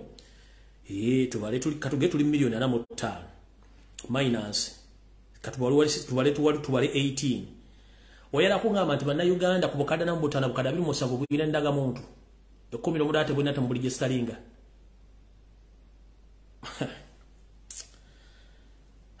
Tuyine ekizibu kale tugende masa usigenda kulwa wakati wane wave ekizibu. Mwawulira omusajja ono agenda ayogera ku radio nti bali million 18-17 n'omuvandu megashumba atamanyi nsibuko ye. Yakyogera kuva mu bbanga ng'anywedde kwete wali asuze mulungi. Kino kyayogera buli kimu kiri well written and documented bakola babimanyi. Bagezaako nnyo okuyingiza abantu okubafuula ab'olujjulungu okuyingiza abantu baabwe. Kati bano abayingira bemuwulidde abayingiramu buwama yokka yeesituse ne bangi nnyo abali mu bitundu eby'enjawulo. Kino bakikola mu bintu biri wammanga. 1. Museveni agezaako creating a database egenda omuyamba nga backup in case there is chaos. In case waliwo okulonda. Bakimente banayogana mwetamiddwa okulaba tebagula kujjunjubira kulonda. Baleeta abantu bano okwakozesa mu field z'engendo balaga bulu. Esooka babaleetanga backup singa abawo crashes. Bagenda bakozesa nga backup. Singa abawo okulonda kwonna bano bakozesa okubackinga up Museveni namba gy'ayagala in different areas of the country. That's why they batwale mu north, babatute mu east, bali mu central, bali mu west. Kisookera ddala. Mutegedde bulungi nnyo. Awo nvuddewo. Kati njagala sooka babuuza. Abantu abali mu Ngereza mbaagala nnyo. Mujebaleko kansooke mbazanyire bu video buno bwa Munnamwoyo Prime Minister Momujja ng'ayogera ebigambo bino. Ebigambo bino ogenda bifuna muki. Njoke nzije wali mbannyonnyole. Wulira.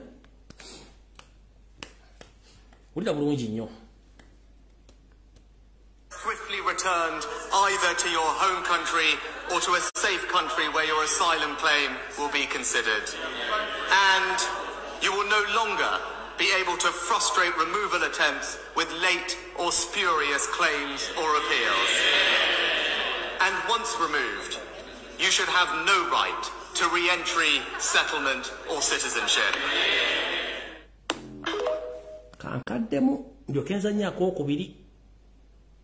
Swiftly returned either to your home country or to a safe country where your asylum claim will be considered.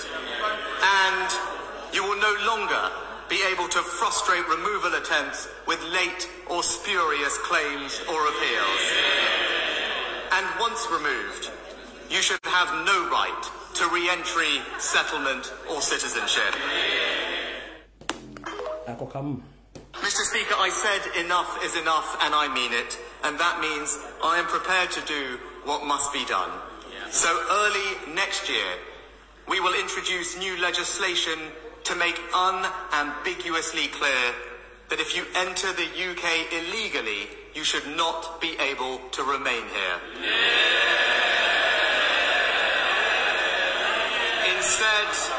Instead, you will be detained and swiftly returned either to your...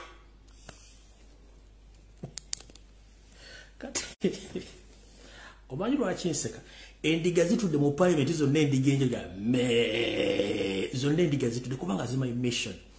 Omanyi bakaddugala bannange tulina ekizibu kimu bwe nzija netuuka mu Europe oba ensi yonna nenfuna akatabako ndowooza nti natuuka oba totuuse bakozesa netebasobola kati kikino kambagole kino mukitegere bulungi waliwo mission enneekusifu gye mutamanyi golooza of all countries lwaki basalawo bateeke abantu bano e Rwanda.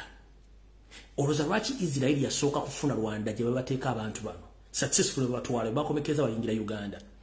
Golooza lwaki bajja abantu e Rwanda ne Burundi babayingiza Uganda bakuliyetinga space etya. Rwanda yasasula timu ya Arsenal baleka kapande visit Rwanda. Certain bit of sponsorship deal we. Kati uliawo ngane PSG nayo netika ko visit Rwanda. Eno sponsorship ya amanyi. Golooza Rwanda monsizo nezi mu Africa yinasere sobola sponsoringa timu bile zamanyi monsi yonna. PSG ya France ne Arsenal ya Uganda ya UK. Ba promoting ekintu kino nga hidden mission yino. Tata ne mama ali Ongereza ojja kuzza omusango ina citizenship bagenda gikansolinga mu. Ojageza ko kola claim oli byayogedde. They are no longer going to accept that claim bagenda ko kwata bakusule Rwanda. Abantu bonna abayingira mu Bungereza oba mu butufu mu kyamu ng'osaba sayira bagenda bakwata muna babateeke Rwanda.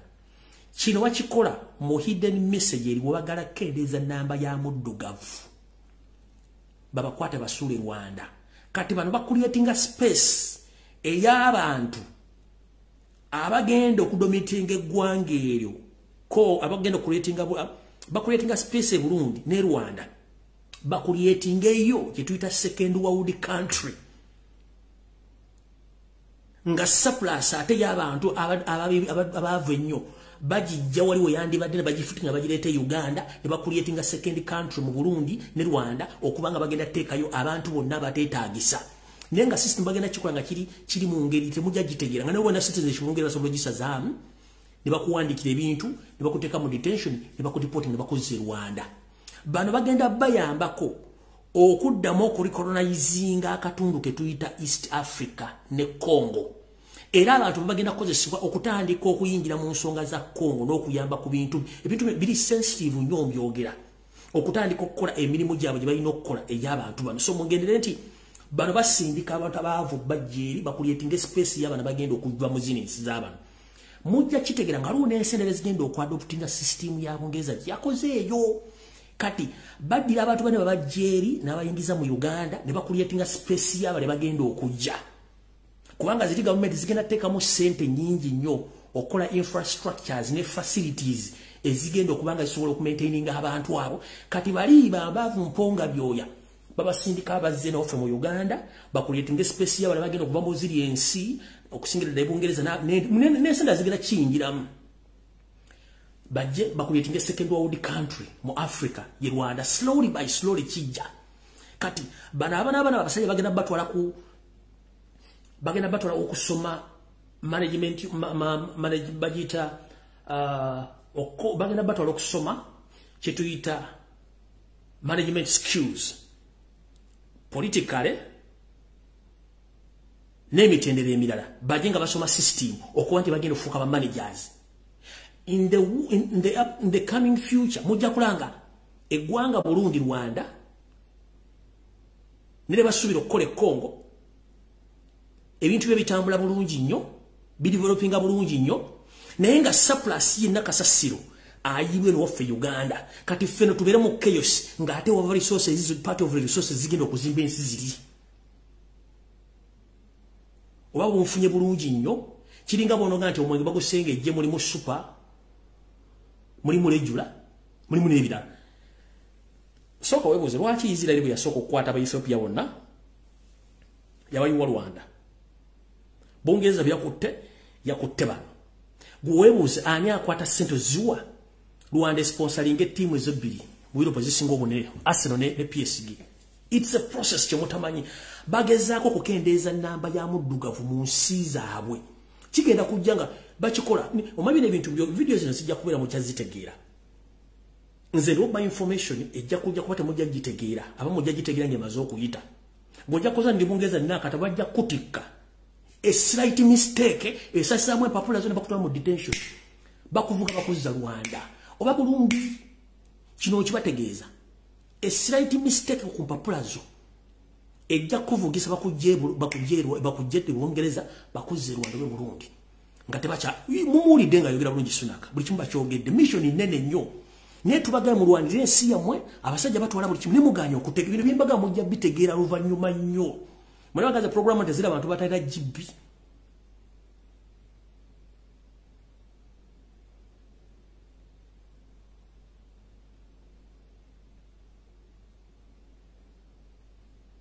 tezira abantu batayina GB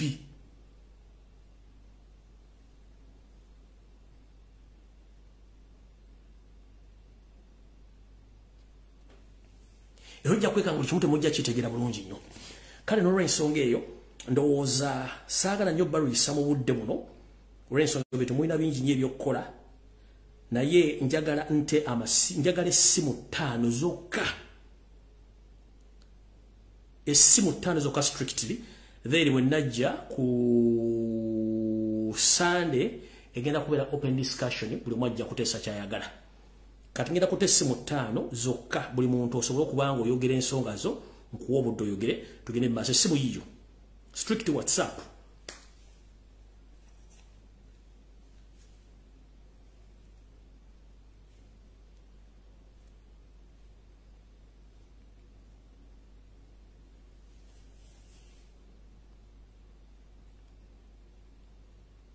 enamba yo nagitaddeko bantu batano bokka benjagala then buli omu ayogera ensonga ze tuve wano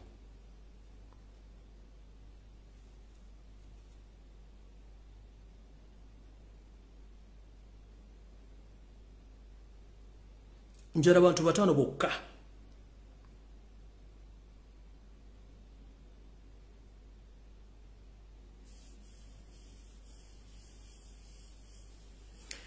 network ebadde ki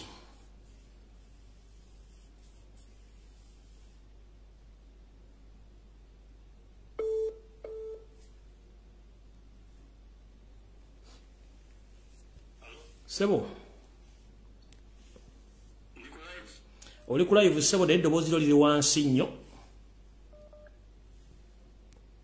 Abanyaluganda obubaka bwe mbasindikira bwa security manye ekintu ekiyita Abanyarwanda nga babayingiza mu Uganda mu mabaasi tubadde tubyogerako era tubyogeddeko emyaka ng'esatu naye nga tebawulira kati mutandise okubulaba ku mawulire gammwe aga bulijjo ku mawulire gano aga TV za Uganda bino ebintu tebiri serious tukwatagana ne ku security yaffe gwewebuzeeko timing ey'abantu bano okugenda okubeera nga babongereza okuyingira Uganda enkya n'eggulo webuze lwaki mu kiseera kino Museveni tumutadde ku nnyinga Museveni yabba akalulu ate Museveni alina obuvuyo bw'abadde ateeka mu nsi eziri eza Ethiopia South Sudan Congo, M23, ADF, ati batandise okuwa abaana n'ezi bombs nga zibatulisa ola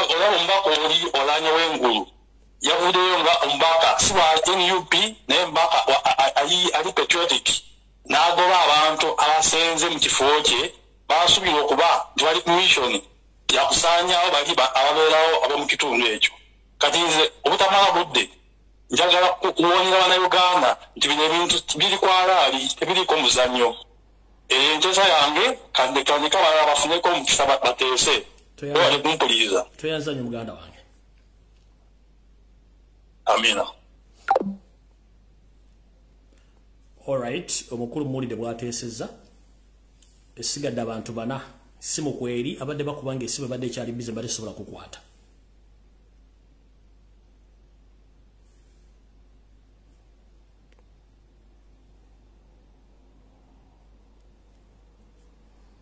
bw'oba okubanga tolina network please. Hello. Hello. Yes. Jebale kosewa. Nkali nyamu nawe jebale ko. Kale se. Njogera ko ne mukulu Lumbuye ono. Mama oli ku live nkukutte yogera ensonga. Jebale kose bale kutuweereza ensonga yange eri. Enyaba. Ensonga yange eri nti Teacher Lumbuye. Fika bannannyini nsi twagivaako tugiviiriddeko ddala. Bannannyini nsi tugiviiriddeko ddala olw'ensonga tugirekedde bantu bagwira ffe bennyini twetya n'osanga omukyalo olina abaana bo batulugunya tolina kyolya naye ne bagamba bonnange situkiramu n'ogaana okusituka. Ompulira Teacher? Nkuwulira n'ensi ekuwulira. Kati n'obeerawo nga tulekedde Teacher Lumbuye abalwana, tulekedde yeekolera, tulekedde Julius Katongole, tulekedde Kabuye Boston, abali ekwegamba ffe abali ku gundi tetusobola kwerwanako naddala abakyala. Kwegamba tubonaabona naye nga ffe bennyini abakazi ffe tubonaabona ne tetufaayo. N'ofundikira ng'oteesa otya maama? Bannange nze nteesa ekintu kimu tusitukiremu abakyala ffe tuzaala tusitukiremu abaana bennyini tubalekedde tugenda balekawa abasajja babatta enkya n'eggulu. Bannaye tusitukiremu abakyala tusituke. Kale nyabo toyanza nnyo nyabo.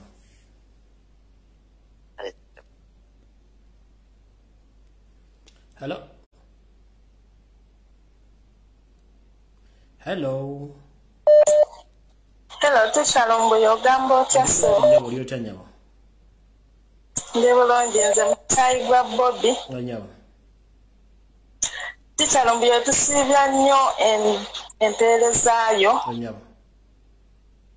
Kakati Teacher Lumbuye nze ekisookera ddala tuli mu mwaka mupya. Nyabo. Naye Museveni tumuloma asinze nnyo ekimala. Naye bwe tuteegyemu kino kugamba mbuno bwe tutakuuma Teacher Lumbuye ayogera oba tukuume pulezidenti awe ekiddako tugenda sigala nga tutulugunyizibwa. Nze kyensaba nti buli omu bwe tuwulira nti no mu Central basituse ab'ejjinja basituke buli wamu tubeere nga tusituka akasajja tukasobola oba ate Uganda yakangamu uko bukanzi wano konna ne kakankana ne kasindika amagye mu Central biki. Amina n'ofundikira ng'oteesa otya? Nfundikira nga nteesa nti Abannayuganda ffenna tusituke buli omu akwate kyakwata emmundu zokka si ze zisobola okuggyako Museveni n'emiggo gisobola n'amayinja. Kale nyabo toyanza nnyo nyabo. Kale ssebo. Hello. Hello, Teacher. Jebaleko Teacher. Kale ssebo nawe jebaleko. Ssebo. Ati nze obulumi bwe nnina okuteesa okwange nyongera okugamba bannange tuzuukuse bannayuganda kyannaku nnyo okulaba nga abagwira batwala ensi yaffe naye nga tulaba ekisinga okunnumira ddala batta bannaffe abantu bawano okutandikira ddala ku basajja abo bampuuga n'abantu ab'obuvunaanyizibwa bwe tulaba abasibya amataayi okulya mu nsi yaabwe olukwe. Ekikyatubonyaabonya wano mu Uganda oba mu Africa butamanya, nkwe, bunnanfuusi n'emitima emiyala egijjudde abantu abo ate ab'obuvunaanyizibwa, abaana abayiyeewo omubiri tebalina bawejjere, naye n'osanga abasajja abo ddala abasaanyaawo Buganda bampuuga. Abasajja Abaganda baswaziza nnyo Buganda, nze ekyo ekintu kibeera kinnuma emisana n'ekiro. Kimu kyakubiri sebo n'ekirala, eruweero wano abasajja ba poliisi bubonyaabonya nnyo abantu, batta abantu mu nkukutu, babba abantu, Abanyarwanda bazibye ettaka wano eruweero wonna paka Nakaseke.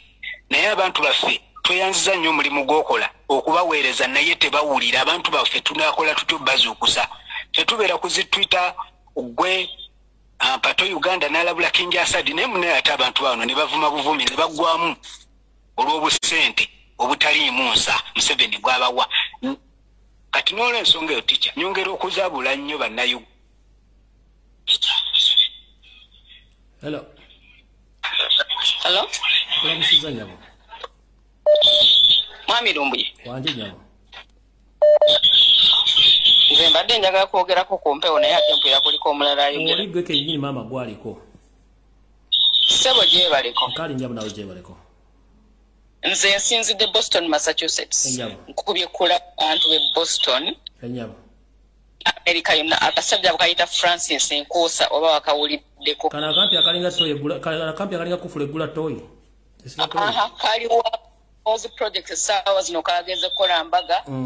Fafulumye bakayina Toyota oyo mugana wa Museveni. Kasajja kabi wali buli akalabako mu Kaboole.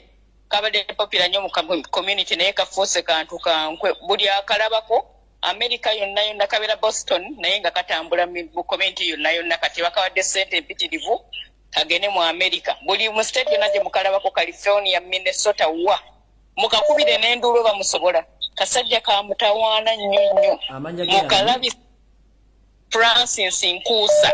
Okay. Langa njakuweza ekifaananyi kye okamulise buli wamu buli akalabako kuba ku mutwe. Kasajja ka mutawaana nnyo. Kale sindika ekifaananyi mu inbox muteekeyo nga sinnebaka. Kale sebo weebale nnyo okukuweereza, tusiima nnyo by'okola. Kale mabandirewo nabo mu America. Amiina. Kale. Hello. Nze bampita Edgar, ekizibu kyenna kiri ekizibu kimu. Nve Namayingo naye waliwo ekigenda mu maaso mu Namayingo muno. Waliwo bano bakundi ba crime preventions be bateekawo mu districts batufukidde ekizibu kati bali bekoza. I think I can use English kubanga Luganda simanyi. You can use any language which you are comfortable with. So these guys who were put on the guys who were put to act as the crime preventers, they are the ones who are now stimulating all what is happening right now. The way you're seeing our boys and girls being dumped, being caught up when they are at night, when they have gone to do other issues at night. I've received some reports from my place there in Namayingo that they are just abducting some young men and women there who are supporting who are supporting Noob. So I don't know what's the problem, but Nanjagade just tegezeeko abantu bamategeere. Kale tuyanza nyo sawa.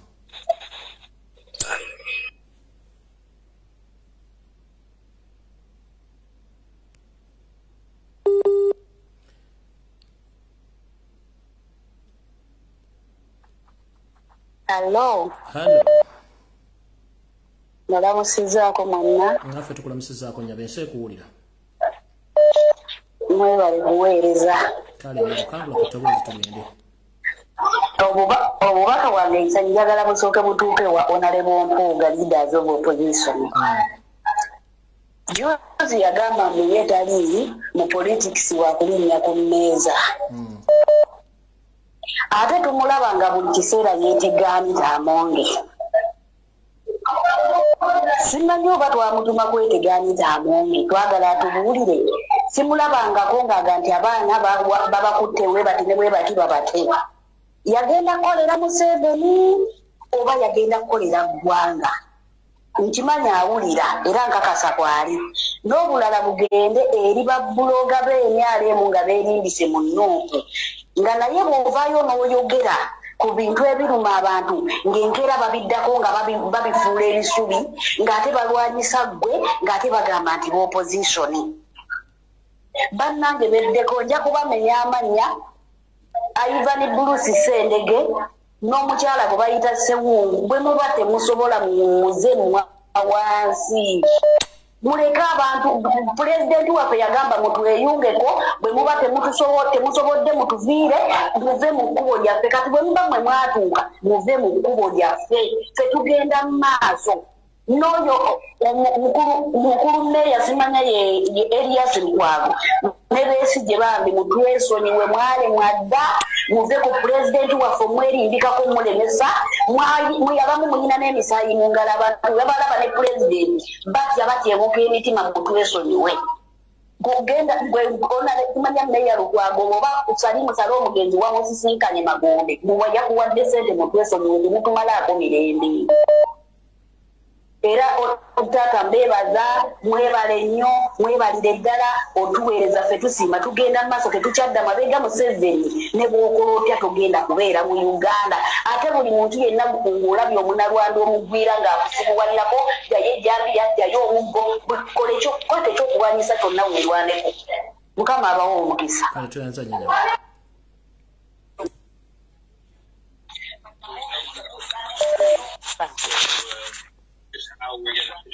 Hello. Hello. Mama gwaliko. Jebaleko sebo. Kale mama nawe jebaleko. Kakati sebo nkwebaza okusomesa n'abatusomesa bonna ku social media naye okwerwanako kuno tulina obuzibu nti information tulina bridge oba olutindo wakati waffe aba ku social media n'abantu bawansi kyovola bambi abantu abamu ensonga tebatuukako kakati tulina okulwana nnyo ng'abalwanizi b'eddembe okulaba nti tumogola olutindo olwakwita ku lumogola olutindo tulumogole nti tukosa amagezi okulaba nti information yene eva waggulu etuuka wansi ku bantu ba wansi basobole okumanya engeri y'okwerwana kyovola abantu wansi bambi tebalina kumanya bino betwogera ne waggulu bikoma eno waffe waggulu wakati awaliwo olutindo wakati waffe n'abantu b'okugurawundi nze kyeŋŋamba abaanizi b'eddembe ffena tusala amagezi gonna okulaba nti tukola olutindo olwo tulugatta okulaba nti abantu bawansi bafuna information tusobola okwerwanako tugoba olunabe. Irene Davis wane UK.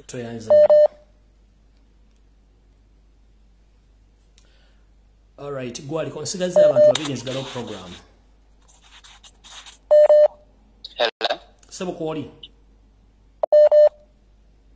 Nsanyusa okuwuliza mwami Lumbuye njagala kuwa just ka information katono nnyo zijja kwogera mannya gange n'eddoboozi lyange njali kyusa abaana abali mu struggle South Sudan naddala abali mu Juba aba wakaifa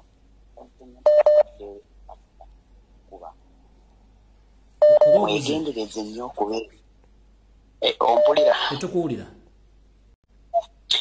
abaana bali South Sudan naddala abali mu Juba mwegendereze nnyo waliwo akasajja bakola ka Mayiga kayinginiya kavuga kihariye ekyabbuge katera nnyo tuula mabaala ebbaala ya omutongo P ewa principal wa Kampala University then waliwo n'ebbaala endala akasajja ako kasita kategeera nti mulina kyemupanga kyonna nga bakupangira olukwe nga bakubuzaawo nga bakutwala eyeyi eri aba UPDF abeefuula abakola oluguudo so enkiiko zammwe muzijje mu mabaala abaana abali e South Sudan mujje enkiiko mu mabaala mujje enkiiko mu mabaala mugende mufune bwe mutuula mutuule mu busozi mutuule mu byererezi mwogere mujje enkiiko mu mabaala neyanziza.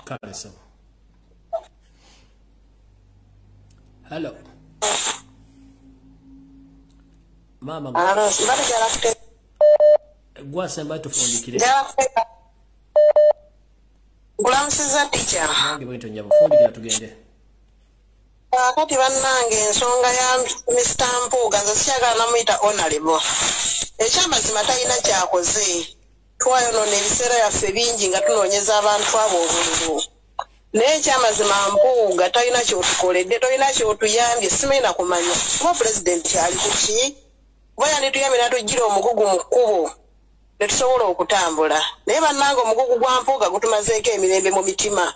Abaana b'abantu bafudde kulwaba abasajja. Abaana b'abantu balemadde kulwaba abasajja. Naye omusajja Mpuuga talina kyakoze. Omusajja Mpuuga talina kyatukoledde yadde. Ensonga endala bannange, ensonga ya Muwanga Kivumbi bannange naye atuviire. Batuviire abasajja abo banna DP abamu batuviire. Talina lwaligamba nti kakomandinga ababaka, talina lwaligamba nti kanzire wansi, lwomulabako abagenze gawo pikipiki kulaakulanya linnya ne liri alowoozaako. Kale nyabo toyanze. Bana nze tuviire. Toyanze. Kale nyabo.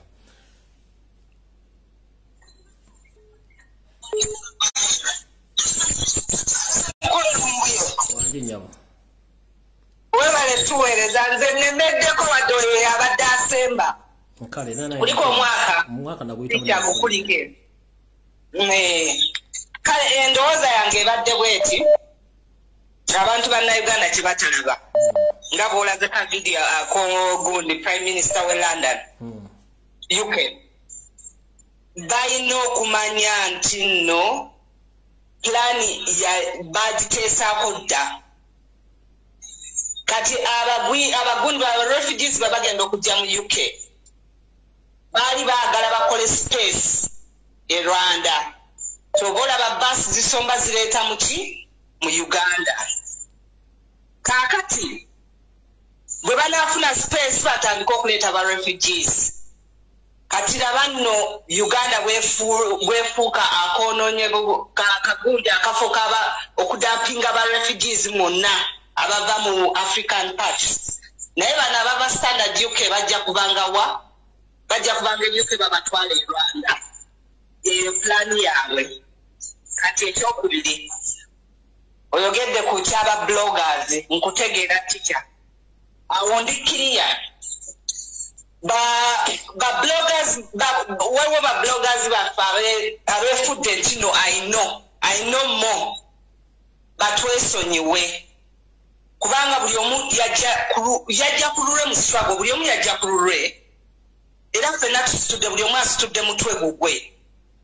Naye nze njagala ngambe Jeff yani oyo Jeff oyo wa Toto ngateko Patricia ngateko ne Ivan mpulira bulungi munoonye content